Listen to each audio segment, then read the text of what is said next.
Je m'appelle Julie Bourges, plus connue sous le pseudo 12 février sur les réseaux sociaux. J'ai 24 ans et je suis créatrice de contenu. Aujourd'hui, je suis ici pour vous parler de mon histoire, de mon accident, de ce que j'en ai fait et de ce que je compte en faire. Alors le 12 février 2013, c'était le carnaval organisé par mon lycée. J'avais 16 ans, j'avais décidé de faire un costume de mouton avec ma meilleure amie, un costume qu'on avait fait entièrement à la main. La journée du carnaval se passe tout à fait normalement, une journée vraiment lambda de lycéenne et une journée plutôt cool d'ailleurs vu que c'était le carnaval, donc une journée assez festive. À la fin de cette journée, j'ai une amie d'enfance qui me demande dans le bus si on peut s'arrêter juste avant l'arrêt de chez nous pour fumer une dernière cigarette ensemble, chose que j'accepte. En fumant cette dernière cigarette, la fraise de la cigarette est tombée sur mon costume. Mon costume de carnaval s'est enflammé sur moi, j'ai rien pu faire à part me lever, courir. Il y a une voisine du coup qui entend mes cris et mes appels au secours. Elle décide de m'aider à éteindre le costume avec ce qu'elle a sous la main, donc en l'occurrence son tuyau d'arrosage. Les pompiers arrivent, mes parents aussi. Et je me souviens de tout, j'ai pas perdu connaissance ce 12 février, donc c'est ce qui me permet de aussi bien le raconter. Les pompiers m'ont forcé à prendre une douche pour faire diminuer la température corporelle et ils m'ont demandé si je voulais m'allonger dans le brancard pour aller dans leur camion de pompiers. Et j'ai refusé. En fait, j'ai marché jusqu'avec eux. Je me rendais vraiment pas compte, je pense, de la gravité de ce qui venait de se passer. Et mon dernier souvenir, c'est le masque qui me pose sur le visage. Et je me suis endormie pour me réveiller 3 mois plus tard. Le coma artificiel, c'est un parcours, on va dire, assez normal dans le combat d'un grand brûlé, dans cet accident-là, puisqu'il est nécessaire pour faire tous les soins qu'il faut pour qu'on survive en fait. Ça va passer par les greffes de peau, la cicatrisation, on va être intubé, donc en fait pendant ce moment-là, il faut être dans un coma artificiel. Le problème, c'est que j'ai fait des fièvres, des poussées de fièvre à 43 degrés qui ont failli me coûter la vie, des infections, et on ne pouvait pas me sortir de ce coma artificiel, sinon mon cœur risquait de lâcher, les infections risquaient de prendre le dessus. Et je suis restée donc pendant 3 mois avec un pronostic vital engagé chaque jour entre la vie et la mort avec mes parents qui ne savaient pas si j'allais pouvoir sortir de ce coma un jour. Le coma artificiel, c'est assez spécifique. Je pense qu'avec le temps, j'ai appris un petit peu à trouver les mots pour le définir ou essayer de le définir. Pour moi, le coma artificiel, c'est vraiment un vacillement entre notre réalité, donc celle où je vous parle maintenant, et une deuxième réalité. Pendant mon coma, j'ai perdu toute la notion du temps parce que pendant que dans notre réalité, j'étais endormie, moi, dans ma réalité du coma, j'étais en train de faire des rêves et en train de vivre une deuxième vie. Donc ça veut dire que je faisais des rêves tellement puissants que le jour où j'ai pu sortir du coma artificiel, j'avais vraiment l'impression que tout ce dont j'avais rêvé pendant le coma artificiel, c'était réellement passé. Et ça peut être hyper dur psychologiquement d'essayer de combler... si on peut dire, ce trou noir qu'il y a eu dans notre réalité, puisqu'il y a 3 mois qui sont passés sans vraiment les voir passer et sans comprendre pourquoi et comment ils sont passés. J'entendais mes parents rentrer dans la chambre, je sentais la main de mon père serrer la mienne, j'entendais la voix de ma grand-mère, la voix de ma maman, la télévision, l'horloge qui tournait, les infirmières racontaient leur vie aussi.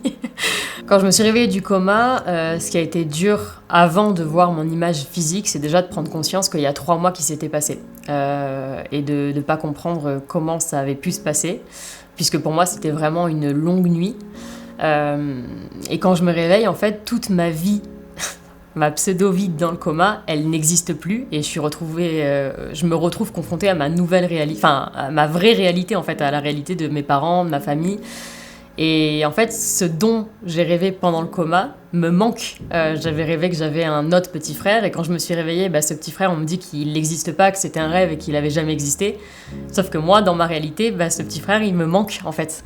Et c'est très dur déjà d'assimiler tout ça et d'essayer de le comprendre. Et je pense qu'il n'y a pas vraiment d'explication pour définir ce qui s'est passé.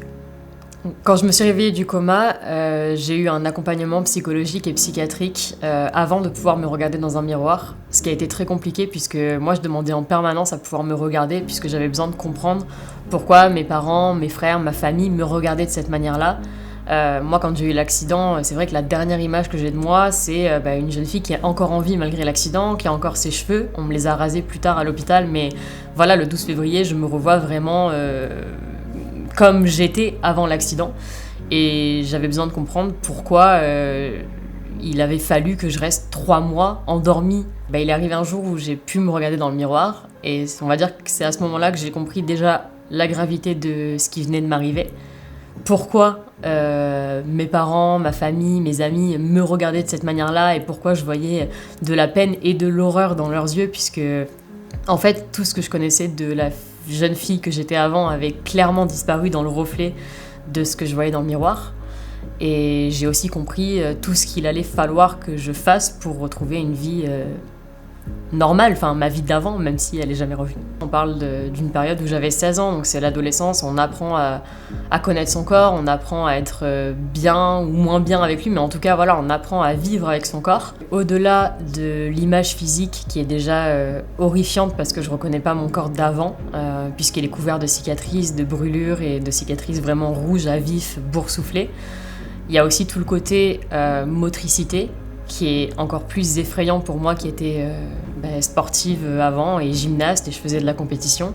Là, on parle vraiment d'un corps qui ne sait plus se mettre assis, qui ne sait plus plier un bras, qui ne peut plus me porter, qui ne peut plus boire, qui ne peut plus manger et qui ne peut plus parler. Donc j'aime bien dire, souvent quand j'en parle, que à l'âge de 16 ans, je suis redevenue un enfant et il fallait tout que je réapprenne.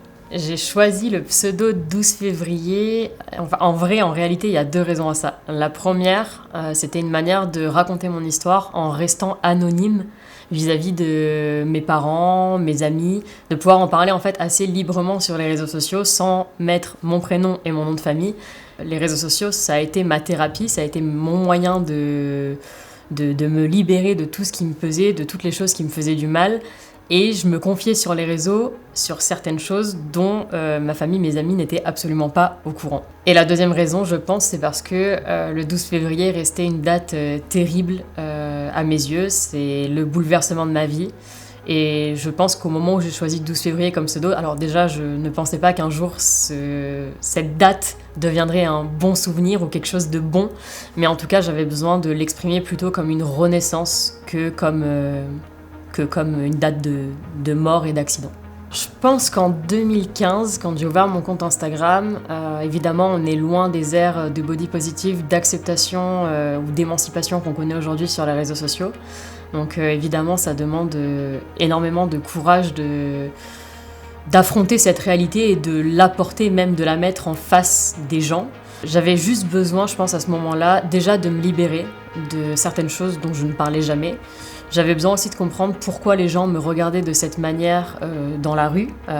Et je m'étais dit qu'en fait, j'aurais les retours sur les réseaux sociaux grâce au virtuel, et que dans tous les cas, s'il y avait des retours négatifs, je me disais que ça ferait moins mal derrière un écran. Et je pense que ça a juste amené la réalité dont on avait besoin à ce moment-là sur les réseaux sociaux. Est-ce que je suis précurseur ? Je ne sais pas. En tout cas, je sais que j'ai été une des premières à amener cette réalité sur les réseaux, la réalité d'un accident, la réalité de cicatrices. J'ai jamais voulu être maître du mouvement body positive, dans le sens où je suis obligée de prôner le body positive dans tous les cas, puisque c'est écrit sur moi. Donc j'ai juste parlé avec mon cœur, et aujourd'hui, oui, il y a certains mouvements qui sont nés, et j'y suis forcément associée, puisque les messages se rejoignent.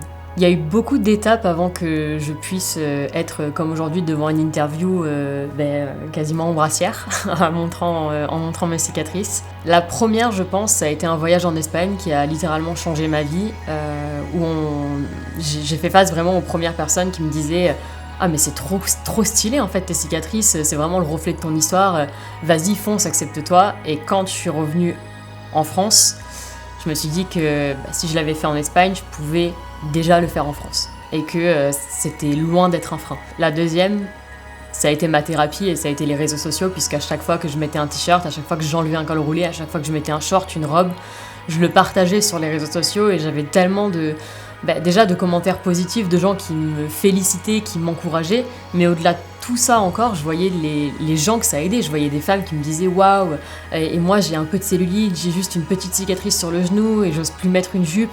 Et toi t'es là, tu t'assumes alors que t'as des cicatrices sur la quasi-totalité de ton corps, c'est fou ». Et ça me donnait encore plus envie de le faire pour leur montrer que si moi je le fais, elles pourront le faire aussi. Le soutien de ma communauté, il a tout changé dans ma vie. Déjà, les réseaux sociaux, ma communauté, ça a chamboulé ma vie entière. Je pensais pas qu'un jour j'en ferais mon métier, je pensais pas qu'un jour j'aurais une communauté aussi bienveillante autour de moi, des gens qui me tirent vers le haut, qui me poussent. Ça m'a apporté en fait un sens à l'accident, ça a apporté un sens au 12 février 2013. Je sais aujourd'hui que cet accident, il m'est pas arrivé pour rien, puisque je m'en sers pour aider les autres et c'est ma plus belle victoire. J'ai eu beaucoup de moments d'intolérance, j'ai eu beaucoup de regards déplacés, de doigts pointés vers moi, de personnes âgées qui m'ont dévisagé. En plus de ça, moi je vis sur la Côte d'Azur, donc je suis entre Cannes et Monaco, donc c'est le luxe avant tout et le paraître.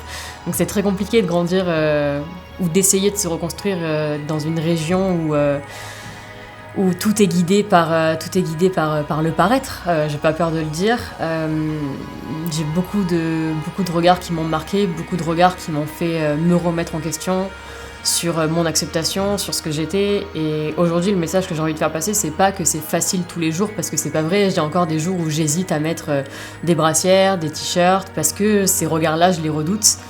Mais je crois qu'un des regards qui m'a le plus marqué, c'est le regard d'un enfant qui un jour m'a pointé du doigt vraiment comme si j'étais un monstre, parce que c'est simplement qu'en fait il avait jamais vu des cicatrices comme ça, et au-delà de son regard à lui, il y a ses parents en fait qui l'ont tiré en mode chut, chut.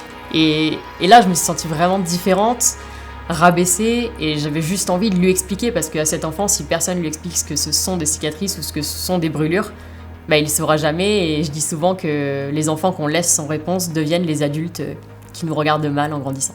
Et si je devais faire passer un message à la Julie qui a 16 ans, je lui dirais juste de s'écouter, de toujours suivre cette énergie qui l'appelle, de suivre son intuition aussi, de ne pas écouter ce que les gens diront autour d'elle, parce que ça l'amènera vraiment sur tout le sens qu'elle essaie de donner à cet accident, parce que la Julie de 16 ans, elle ne comprend pas pourquoi ça lui est arrivé, et j'aimerais juste lui dire qu'elle comprendra très vite pourquoi.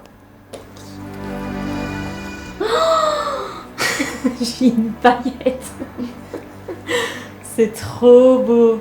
Je m'attendais pas à ça. On dirait une star. Ça valait le coup de poser des strass un peu partout. Ça va très bien en tout cas.